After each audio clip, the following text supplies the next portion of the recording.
World War I was a conflict like no other. It was nothing like a video game where you could detach yourself from the experience. It was always right in your face. It was a war of men against metal. The four-year conflict featured some of the most epic wartime scenes in history, like the Battle of Verdun and the Battle of Somme.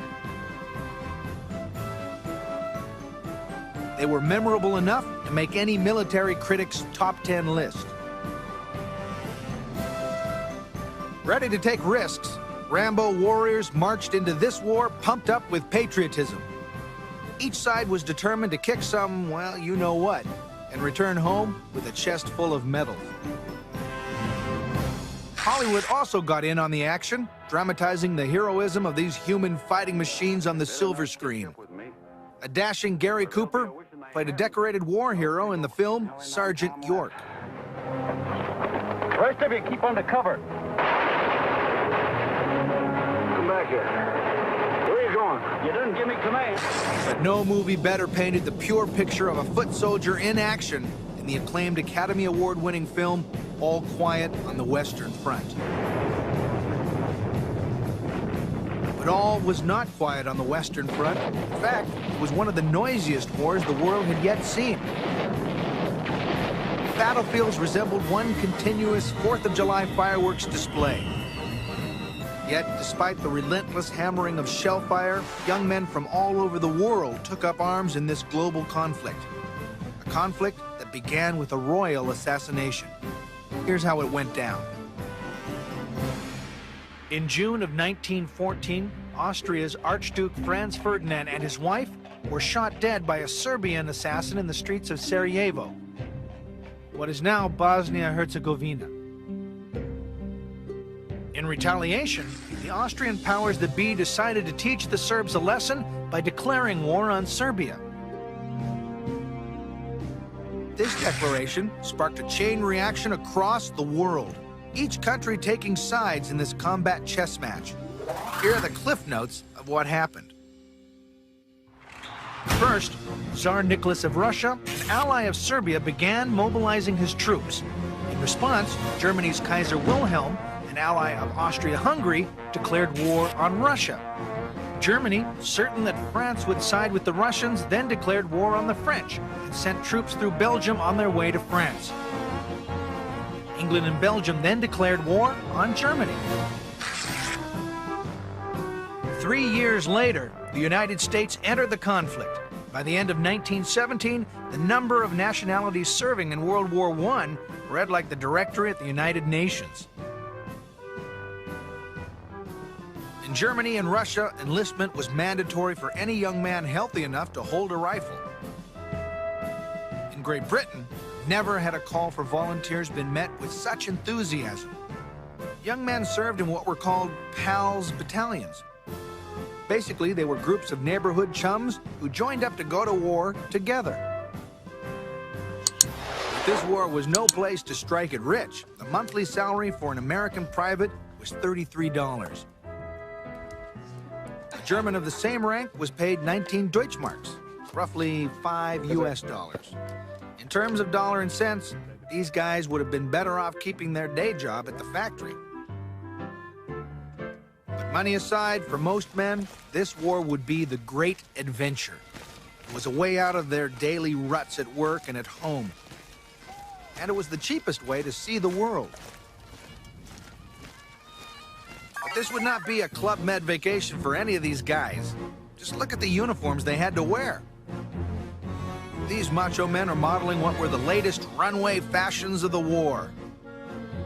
As you can see, each country had its own unique design of helmets, jackets, and boots.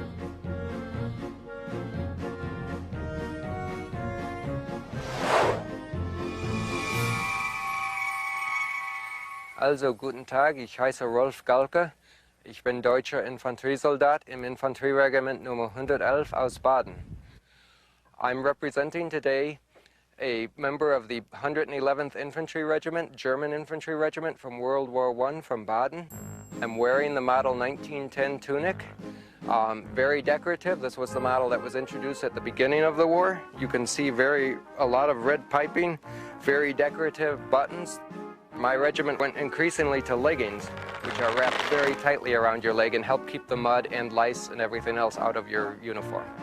The helmet that we started the war with, it's essentially a very decorative weapon. However, as you can imagine, with sunshine, you don't want to be seen, and we reflect the brass very heavily. So, very early in the war, when we went to the trench warfare, we put these on to make it much more difficult to be seen. The Prussian helmet was the most distinctive piece of a German soldier's kit. Its intimidating steel spike pointed out the obvious. You were young and strong with a whole lot of attitude. This was his pride and joy. The Prussian helmet has the Prussian plate, whereas each state would have its individual plate, along with battle honors. Everyone wonders what the spike's all about. It represents the spear points of the army of Frederick the Great. This particular piece of headgear had effect upon other countries because 12 other countries adopted the spiked helmet because the Germans used the spiked helmet. Yow! That spike looks more like a lethal weapon than a helmet decoration. The Germans eventually replaced these pointy caps with sturdy steel helmets that could shield them during aerial shelling. Soon, the steel helmet became every army's most coveted accessory. The typical and very characteristic British infantry helmet of the First World War. Basin shape, stamped out of manganese steel. It's got a very heavy application of a dull colored paint mixed with some sand in there, which was meant to break up the light on it. This particular helmet bears the emblem the tactical emblem on the front of the 4th Canadian Machine Gun Battalion. So Red Arrow is the machine gun battalion within the green rectangle of the 4th Canadian Division. For the most part, every army's uniform was dark and drab, but their nicknames were colorful. The British soldiers were called Tommies because a guy named Tom was the first name filled in the sample soldier's paybook by the Duke of Wellington. As for the Germans, they were given the derogatory name Hun, after the 4th century Mongolian militant Attila the Hun. No army was spared from name-calling. When the Americans entered the war in 1917, they were called Doughboys. Some say their unique donut-shaped buttons on their jackets gave rise to their nickname. No one really knows for sure where the name came from, but it definitely stuck.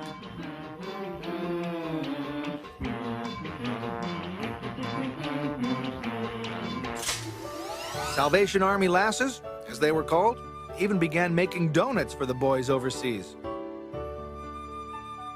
But these doughboys weren't soft and squishy as their nickname might suggest. They were cocky and confident, ready to meet the enemy head-on. And this meant taking a crash course in offensive and defensive warfare. What makes us love this country, land of the brave and free?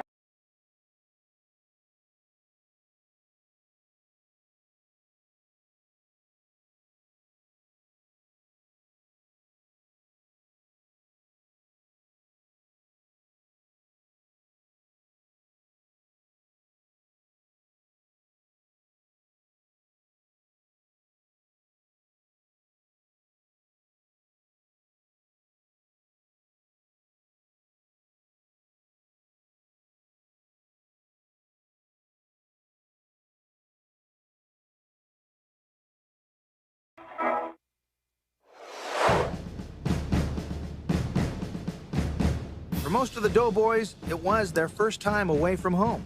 They were put through a rigorous obstacle course of infantry training. These guys didn't have the luxury of a personal trainer. Masses of men worked out together. From a Goodyear blimp, they looked like a scene from a football halftime show. Columns of men bulking up by doing bends and squats in unison. Most doughboys didn't have the time to perfect these drills since they entered the war late in the game. For them, it became on-the-job training. You're put right on the rifle range as soon as they could run you through your physicals and get you your equipment and your uniform and get you to a camp. And this usually took about a week after you signed up. And so you went in blindfolded. We're on the rifle range so many hours a day. We're on tactical exercises, the storming and chasing and the closing. And we get bayonet training, how to protect and how to use the bayonet offensively. Most doughboys got their combat tips from their fellow allies. Here, an energetic French soldier is showing off the finer points of throwing a hand grenade. First, there's the thrusting overarm toss. Next, the soldier must learn to throw the grenade while kneeling. And finally, there's the deadly lob while lying on one's stomach. Boy, this soldier looks like he's been practicing a little too much. Hand grenades were helpful, but infantrymen on both sides of the war went in with a single primary weapon, their rifle. This is the Model 1898 German Mauser, probably one of the finest design weapons in history. Mauser created a weapon that had an extremely strong receiver and bolt. One of the most unique features of this gun is the charging system. A soldier could simply set the charger in, strip in the rounds, and close the bolt, making it capable of firing 35 to 45 rounds a minute. The Mauser rifle was an awesome killing machine, something the German soldiers never left home without. And when the German army finally left home for the war, they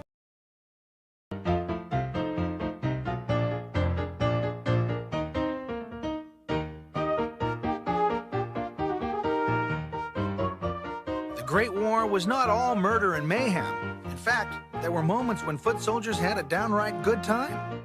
When given leave from the front lines, men usually retreated to military camps or to nearby towns for rest and relaxation. There were no fancy Walkmans or boom boxes back then. Some men, though, brought along instruments to perform their very own regimental tunes. Soldiers put on their dancing shoes to tap dance alone, or cheek to cheek with each other.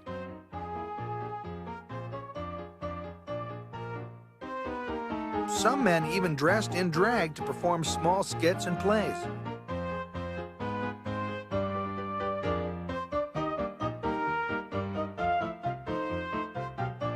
Women were a scarce commodity, except for nurses. And meeting a nurse meant you've been injured enough to land yourself in the hospital. Goldka? The military mailman was always a sight for sore eyes. A letter from the world outside was just what these guys needed, even if the envelope contained a bar of soap from Mom instead of a scented letter from their sweetheart. Speaking of soap, forget about taking a luxurious bath. These guys were lucky to find wash tubs the size of their helmets.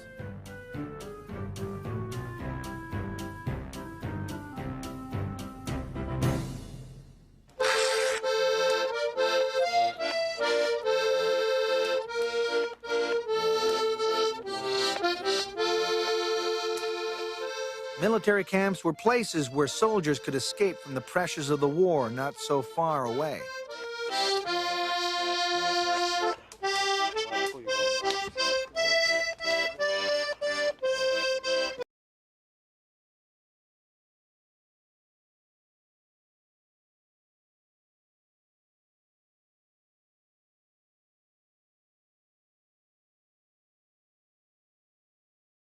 Everything until they could see their reflection. Foot soldiers on both sides of no man's land even tested their skills as artists. Using shrapnel or scraps of material found on the killing fields, they carved and pounded out decorative items that became known as trench art. This is an example of what's called trench art, and this is made out of a French 75mm brass cartridge case. And the work that's gone into this obviously is indicated by the soldier's ability to flute it here. And then he stippled the case and actually engraved the emblem of his American division. Trench trinkets were great wartime souvenirs. Some of the sculpted knives and bracelets were masterpieces, beautiful enough to be displayed at the Louvre. Making art sure helped to whittle away the time before men returned to the front lines. A soldier was smart. He'd also try to catch some sleep whenever he could, but usually with one eye always open. In many areas on the Western Front, the Allied and German trenches were literally a stone's throw away from each other. At times, the infantrymen on both sides felt they were just as much comrades as they were enemies, stranded in this game of trench warfare.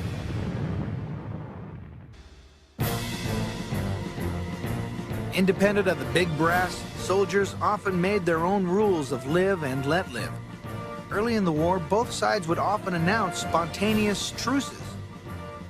There were many instances where the closeness of the trenches were such that they could actually throw grenades back and forth, or they could talk to each other. So there were many instances where they just left each other alone, but they would hold up signs, teasing each other. They would sometimes play music back and forth across the lines. You could hear the music. It did have its lighter times, but the next day you might go over the top and you might have to kill the people that you were conversing with the previous day.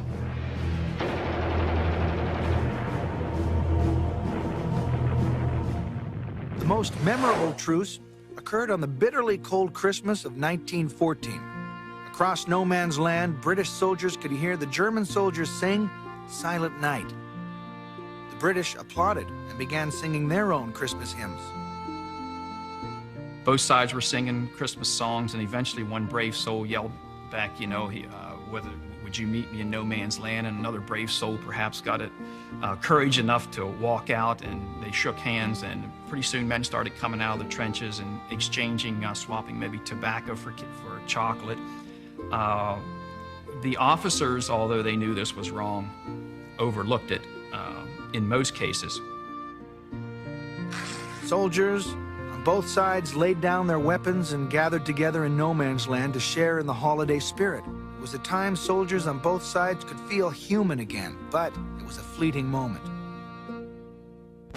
British High Command was peeved when they heard the news about the Christmas truce. The holiday ceasefire quickly ended. Both sides returned to their fortified ditches. And just to make sure this didn't happen again, the following year the Allies launched a Christmas Eve bombardment, and for the rest of the war, there were no holiday truces. The live and let live policy returned to live and let die. The infantrymen never had another Yuletide truce, but they did spend 3 more Christmases battling it out on the Western Front. After the first year on the front, the foot soldiers' New Year's resolution were always the same. Let's just make it through the holiday season alive.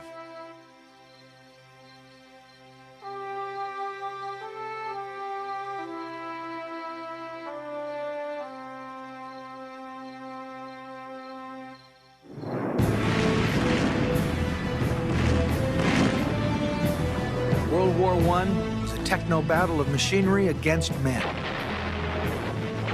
To defend themselves, a supporting cast of the most sophisticated artillery to date backed the foot soldiers on both sides.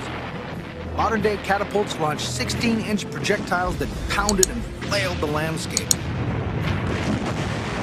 Heavy howitzers called Big Berthas blew towns to smithereens.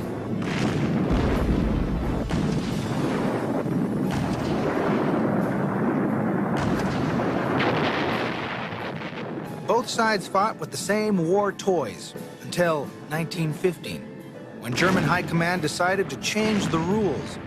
A new weapon exploded onto the battlefields. Its effects would shock the world and change the psychology of warfare forever. On April 22nd, 1915, near the German front, a French regiment noticed a thick green cloud rising up in the air. Within minutes, Allied soldiers began to fall to the ground. The German army had dropped a deadly dose of chlorine gas. the silent game of chemical warfare had begun.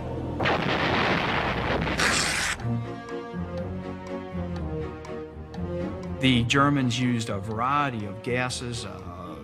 The most horrible was probably mustard gas, which was 35 times more lethal than chlorine gas. Not only did it choke you and kill you, it would also burn your skin if it went through your clothing.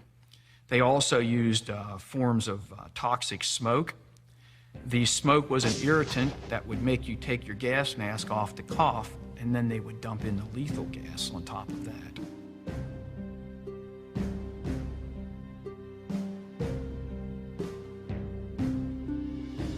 During gas attacks, soldiers on both sides were forced to wear these alien-looking gas masks for weeks on end. Here's how one worked. This filter takes the air in here, and the soldier breathes through this tube. This mask had to be extremely uncomfortable to wear, but it became a soldier's most defensive weapon.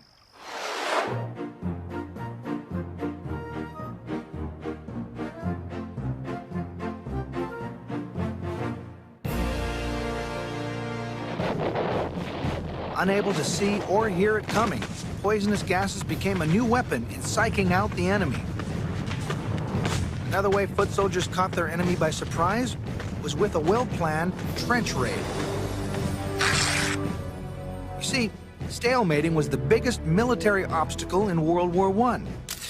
Both sides never anticipated that modern weaponry would bring battles to a standstill. Stranded in the trenches, foot soldiers felt like sitting ducks. As a result, trench raiding was one sure tactic to break a deadlock. The German army recruited elite assault units specially trained for this type of siege warfare. They were called stormtroopers. German stormtroopers' morale was extremely high because they felt they could actually do something instead of just sitting and waiting to be attacked. These German stormtroopers were programmed to stop at nothing. Always maneuvering at night, their assaults were synchronized and well choreographed. First, they usually set up a flare. Then they charged over the top and into enemy territory. They used grenades and good old-fashioned hand-to-hand combat to overtake an opposing trench. The trench raids served a dual purpose: to take prisoners for interrogation and to snatch some booty for military intelligence. These guys would grab letters, maps, IDs, anything that could give them info on their enemy's next move. These soldier skills were evident after the Battle of Cambrai in 1917. German stormtrooper battalions counterattacked and drove the British back. Like a scene from a James Bond movie, they captured documents and were able to study the Allies' tactics. Naturally, this forced the Allied troops to strategize their own trench raids.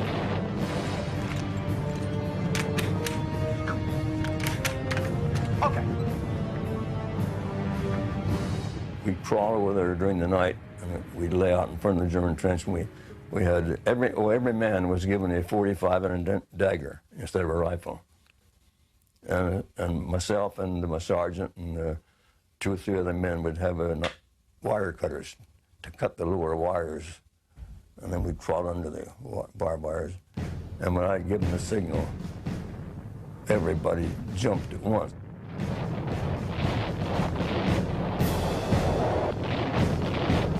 The Germans also had success counterattacking on the other front, the Eastern Front, the battle line between Eastern Europe and Russia. In July of 1917, the Russian army launched its last offensive of the war. They advanced, pushing the Germans and Austrians 30 miles back.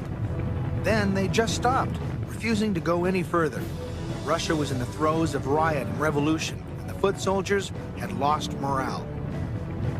During this decisive battle, the German counteroffensive shattered the Russian army and made them retreat 75 miles further back from where they had started. This devastating defeat, combined with the country's food shortages and the downfall of Tsar Nicholas II's dynasty, made the Russian army negotiate a ceasefire with Germany.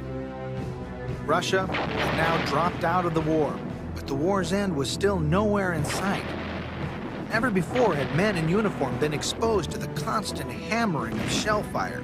It was enough to give anybody a massive headache, or worse, a case of shell shock. This great adventure was not what the recruitment brochures said it would be. Many men wanted out. But going AWOL was a no-no.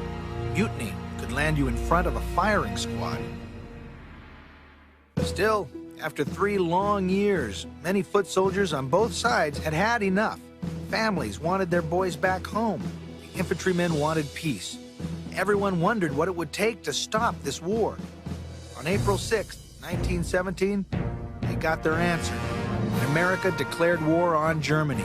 Soon, eager, young American soldiers would be charging onto European soil like the cavalry riding over the American West.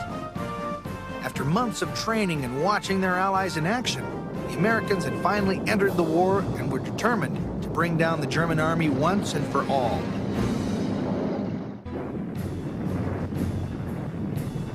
Those who had placed bets in 1914 that the Great War would only last a few months lost their shirts on the deal. The conflict went on for 4 years and took millions of lives. But on the morning of March 1st, 1918, it looked like the war was finally going to end at last. The Allied forces landed an explosive counteroffensive. It was the first major Allied breakthrough on the Western Front in 3 years. This time, the Allies were determined to take no prisoners. The British opened the most massive artillery firepower of the war. Over 1 million shells exploded into the air, including lethal poisonous gas. In October of 1918, the American doughboys, part of the American Expeditionary Force, were ready to raise some hell. They launched a decisive offensive near the French city of Saint Michel. Our battle plan would be all worked out for us. And this is the way that we would study the terrain, study the German trenches, the German strong points. Just like you're boxing, you're working out an opponent, you jab him and find out his weak spots, and we found their weak spots. The Americans blasted the Germans with infantry, tanks, and artillery. The Allies finally brought the Germans to their knees. The soldiers themselves realized that they were up against an undefeatable enemy, especially when the United States entered the war with fresh troops. They saw these fresh young Americans coming over, the ones they captured. They were happy-go-lucky, they were fearless. They waded into German positions like crazy men. They just couldn't understand these Americans. They were acting like cowboys. They realized they were beat. They were fighting an undefeatable foe, and it was only a matter of time. Time had run out for the German army. Rumors spread of a surrender. We had rumors going about a week ahead of time that the war was going to end. Everybody was being real conservative at that time there, boy. They didn't want to get bumped off at the tail end of the war, but a lot of them got it. On November 11th, the German High Command gave in and signed an armistice agreement delivered by U.S. President Woodrow Wilson. Both sides had agreed to lay down their arms. The Great War was essentially over.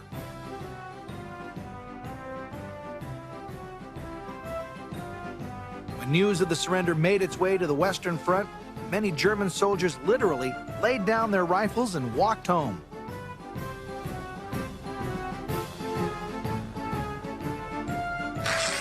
On the other side, the Allied soldiers tossed up their hats in celebration. When I get back to my American blighty, I'll be mighty, mighty glad I'm home, home, back from over there. Glad I did my share.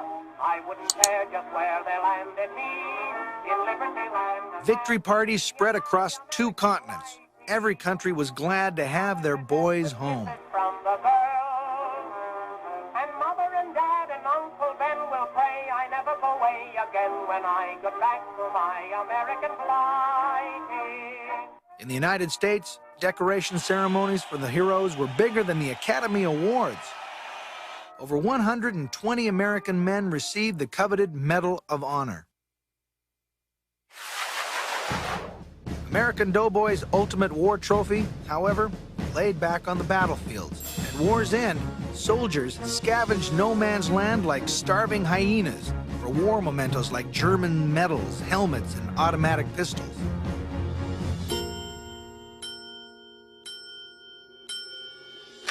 One American soldier paid a French comrade to mail him a 145-pound machine gun. It eventually arrived on his doorstep in the U.S. a few months later. Well, I wonder how many stamps it took to mail that monstrosity. For American doughboys, the so-called great adventure had paid off. They suffered the least amount of casualties, mostly because they entered the war late in the game. They lost roughly 116,000 men. But in Great Britain and France, almost an entire young male population was wiped out in the war. For them, the homecoming was definitely bittersweet. The Great War was supposed to be the war that ended all wars. But the conflict was just the beginning of modern 20th century warfare. In June of 1919, almost 5 years after the war began, governments on both sides met in Versailles, France, to determine the terms of Germany's surrender. Most Allied countries wanted to punish the Germans, but in the end, the only thing the signed treaty did was stir up hostility and resentment in Germany. In 1939, the Germans would rebound with a vengeance. Many World War I foot soldiers would give a repeat performance in the Second World War. After the dust and shrapnel settled over Europe, the Great War left a mixture of emotions. For most foot soldiers, the conflict was the pinnacle event in their entire life. The spirited brotherhood amongst their comrades in the trenches would never be matched again. Everything would always be measured to it, and nothing would live up to that experience.